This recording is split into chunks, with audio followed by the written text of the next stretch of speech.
بسم اللہ الرحمن الرحیم۔ اشفاق احمد صاحب فرماتے ہیں، یہ فیصل آباد کا ایک واقعہ ہے کہ ایک گاؤں کے اندر مسلمان لوگ رہتے تھے۔ یہاں پر سب لوگ ہنسی خوشی زندگی گزار رہے تھے۔ سب لوگ اپنی عبادت میں مصروف رہتے تھے۔ ہر شخص دوسرے کے کام آنے کے لیے بہانے تلاش کرتا تھا۔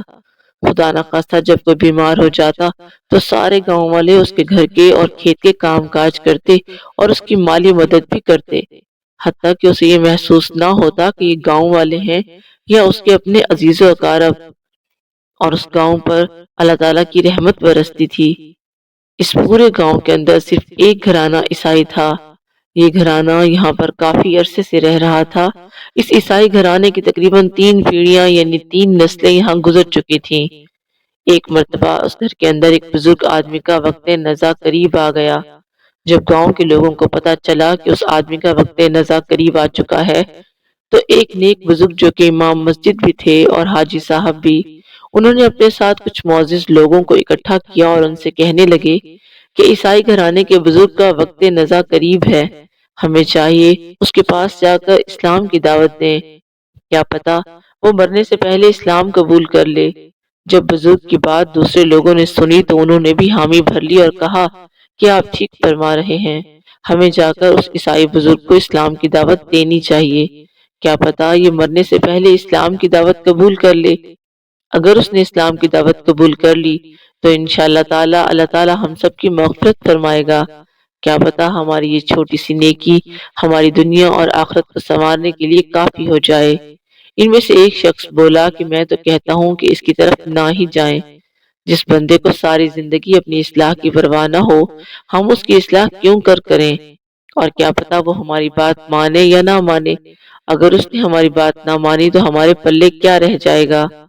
تو امام مسجد نے کہا کہ بھائی، ہم تو اللہ تعالیٰ کی رضا و خوشنودی کے لیے جا رہے ہیں، اگر وہ مان گیا تو کیا پتہ ہمارے تمام صغیرہ و کبیرہ گناہ معاف ہو جائیں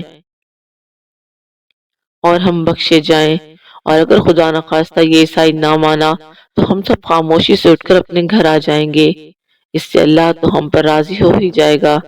بزرگ اپنے ساتھیوں کو لے کر عیسائی بزرگ کے گھر کی طرف چل پڑے۔ یہاں پر آ کر انہوں نے عیسائی بندے کا دروازہ کھٹکھٹایا تو کچھ ہی دیر میں ایک لڑکا باہر آ گیا۔ ان لوگوں نے لڑکے سے پوچھا کہ وہ بزرگ آپ کے کیا لگتے ہیں؟ لڑکا کہنے لگا کہ وہ میرے دادا ہیں۔ پھر بزرگ نے اس لڑکے سے کہا کہ جاؤ اپنے دادا سے کہو کہ ہم ان کی عیادت کے لیے آئے ہیں۔ لڑکا جا کر دادا سے کہنے لگا کہ آپ کی عیادت کے لیے محلے کے کچھ آدمی آئے ہیں اور وہ آپ سے ملنا چاہتے ہیں۔ تو عیسائی بزرگ نے کہا کہ ان کو عزت و احترام کے ساتھ میرے پاس لے کر آؤ۔ لڑکا باہر آ گیا اور آ کر کہنے لگا کہ آپ لوگ اندر تشریف لے آئیں۔ اب یہ مسلمان معزز بزرگ اور ان کے ساتھی عیسائی بزرگ کے پاس آ گئے۔ یہاں پر آ کر انہوں نے بزرگ کی خیر و عافیت دریافت کی۔ خیر و عافیت دریافت کرنے کے بعد یہ ادھر ادھر کی باتیں کرنے لگے۔ جب ادھر ادھر کی باتیں کر چکے تو پھر معزز بزرگ عیسائی بزرگ سے کہنے لگے کہ جناب، آپ نے کافی دراز عمر گزاری ہے، کیا آپ کو نہیں لگتا کہ اسلام ایک ایسا مذہب ہے جو کہ سچا اور حق پر مبنی ہے، اور اسی میں ہی ہم لوگوں کی فلاح ہے، جس سے آپ کی دنیا اور آخرت دونوں کامیاب ہو جاتی ہے۔ عیسائی بزرگ نے ان کی بات سنی تو معزز بزرگ سے کہنے لگا کہ آپ چاہتے ہیں کہ میں اپنے مذہب سے منہ پھیر کر اسلام کی دعوت قبول کر لوں، یعنی کہ میں کلمہ گو بن جاؤں۔ معزز بزرگ نے فرمایا کہ جی ہاں، آپ کو چاہیے کہ آپ اپنی دنیا اور آخرت دونوں سنوار لیں اور اللہ اور اس کے رسول صلی اللہ علیہ وآلہ وسلم کی اطاعت کریں، جس سے آپ کی بخشش ہو جائے گی، اور آپ کے اسلام قبول کرنے کی وجہ سے اللہ تعالیٰ پورے گاؤں پر رحمت فرمائیں گے، کیونکہ یہ بات آپ بھی جانتے ہیں کہ ہمارے پورے گاؤں میں سوائے آپ کے گھرانے کے باقی تمام لوگ مسلمان ہیں، لیکن ہم نے کبھی بھی آپ پر کسی قسم کا دباؤ زور ہرگز نہیں دیا، اور نہ ہی کبھی ہم نے اس بارے میں سوچا، کیونکہ اسلام میں اس بات کی کھلی اجازت ہے کہ جو جس مذہب میں ہے اس کو عزت دی جائے۔ اور اب آپ اس بات کے گواہ ہیں کہ کبھی بھی آپ کے دروازے پر کوئی مسلمان کسی بھی لحاظ سے آپ کو پریشان یا تنگ کرنے کے لیے ہرگز نہیں آیا، اور ہم نے ہمیشہ آپ کے ساتھ اپنے بھائیوں والا سلوک رکھا۔ اسی لیے ہماری آپ سے درخواست ہے، آپ کو چاہیے اسلام کی دعوت قبول کر لیں۔ اسی وجہ سے ہم سب لوگ اکٹھے ہو کر آپ کی عیادت کے ساتھ ساتھ آپ کو اسلام کی دعوت دینے بھی آئے ہیں۔ عیسائی بزرگ نے کہا، آپ کی بات تو ٹھیک ہے، پر پہلے آپ اپنے اختلافات تو نپٹا لیں۔ یہ مسلمان بزرگ اور باقی تمام لوگ بڑے حیران و پریشان ہوئے کہ یہ عیسائی بزرگ کس اختلاف کی بات کر رہے ہیں۔ پھر اس امام مسجد نے کہا کہ ہمارا تو کوئی اختلاف نہیں کسی قسم کا، آپ کس اختلاف کی بات کر رہے ہیں؟ پھر یہ عیسائی بزرگ کچھ دیر کے لیے خاموش ہو گیا اور پھر بولا کہ آپ لوگوں نے اسلام کے اندر کافی اختلافات کر رکھے ہیں، چلو ٹھیک ہے میں کلمہ پڑھ بھی لیتا ہوں۔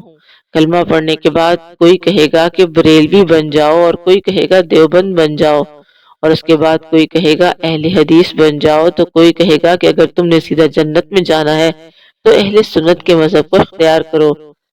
اب آپ ہی بتاؤ، آپ لوگوں نے خود ہی اپنے دین کے اندر فرقے بنا رکھے ہیں، میں کس فرقے کے اندر جاؤں گا؟ آپ لوگوں نے تو دین کے ٹکڑے ٹکڑے کر رکھے ہیں، جس کے پاس جتنا بھی ٹکڑا آیا اس نے اپنے پاس سمیٹ کر رکھ لیا اور اس پر اپنے نام کی مہر لگا کر خود کا سکہ چلا دیا۔ کسی نے اپنے باپ دادا کا فرقہ پکڑے رکھا تو کسی نے اپنی انا کا فرقہ پکڑے رکھا، اور جب آپ سے کوئی دوسرے فرقے والا باتیں کرنے لگتا ہے تو آپ فرقے بازی پر آ جاتے ہیں۔ وہ کہتا ہے کہ میرا فرقہ ٹھیک ہے اور دوسرا کہتا ہے کہ میرا فرقہ ٹھیک ہے، جبکہ آپ انہی فرقوں کے اندر ہی دب کر رہ جاؤ گے۔ پہلے آپ لوگ خود اپنے باپ دادا کے فرقوں کو چھوڑ کر نبی پاک صلی اللہ علیہ وآلہ وسلم کے دین پر آ جاؤ، پھر آپ لوگ مجھے تلقین کرنا اور میں خوشی خوشی اسلام کی دعوت قبول کر لوں گا۔ یہاں پر موجود سارے لوگ ایک دوسرے کا منہ تکتے رہ گئے، کیونکہ اس بزرگ کی باتیں کہنے کو تو بالکل درست تھی، ان کی باتوں میں کوئی غلط بات تو نہیں تھی۔ ہم لوگ فرقہ واریت میں آ کر ایک دوسرے کو کافی برا بھلا کہہ جاتے ہیں، جس سے ایک دوسرے کی تذلیل کرنے میں بھی نہیں رکتے، پر ہم لوگ اسلام کو بھول چکے ہیں، کیونکہ یہ ہمارا واحد مذہب ہے جس پر اللہ تعالیٰ نے ہمیں اس پر عمل کرنے کی توفیق دی ہے۔ ہمیں چاہیے فرقہ واریت چھوڑ کر اسلام کی طرف توجہ دیں۔ اشفاق احمد صاحب فرماتے ہیں کہ ایک دفعہ کا ذکر ہے کہ ایک بندہ مسلمان تھا اور دوسرا عیسائی تھا۔ جو مسلمان تھا وہ نیک تھا اور جو عیسائی تھا وہ اسلام سے بھٹکا ہوا تھا۔ اتفاق ایسا ہوا کہ دونوں ہی بستر مرگ پر آ گئے اور ان کے موت کے ایام قریب آتے جا رہے تھے۔ ان دونوں کو اپنی باقی زندگی اس دنیا میں مشکل نظر آ رہی تھی۔ دن بدن ان کی مشکلات میں اضافہ ہوتا جا رہا تھا اور اس دور کے حکیموں نے بھی ان کو جواب دے دیا تھا۔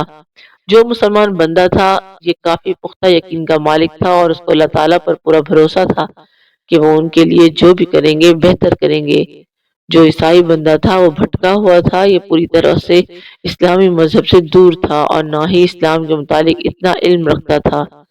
مسلمان بندے نے اپنی کافی زندگی عبادت کے ساتھ گزاری تھی اور یہ تقوی پر یقین رکھنے والا نیک بندہ تھا۔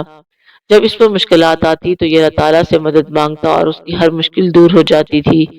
اب عیسائی بندے کی موت کا وقت قریب آتا جا رہا تھا، اسی دوران اس کے دل میں خواہش پیدا ہوئی کہ میں مرنے سے پہلے مچھلی کھا لیتا۔ اب یہ خواہش اس کے اندر گھر کر چکی تھی۔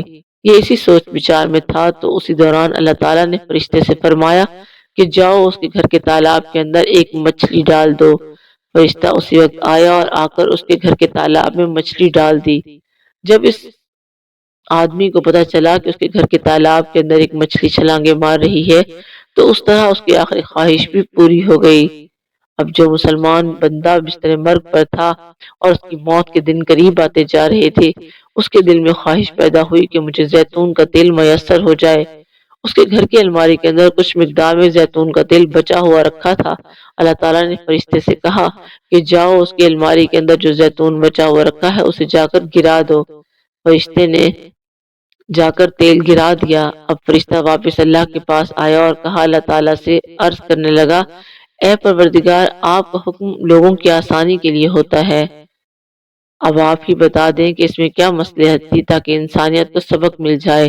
اللہ تعالیٰ نے ارشاد فرمایا کہ جو بندہ عیسائی تھا اس کی ایک نیکی اس دنیا کے اندر باقی تھی، اس لیے اس کی نیکی کا حساب اسے دنیا کے اندر ہی مل گیا، تاکہ جب وہ میرے پاس آئے تو اس کے پاس سوائے جہنم کے اور کچھ نہ ہو۔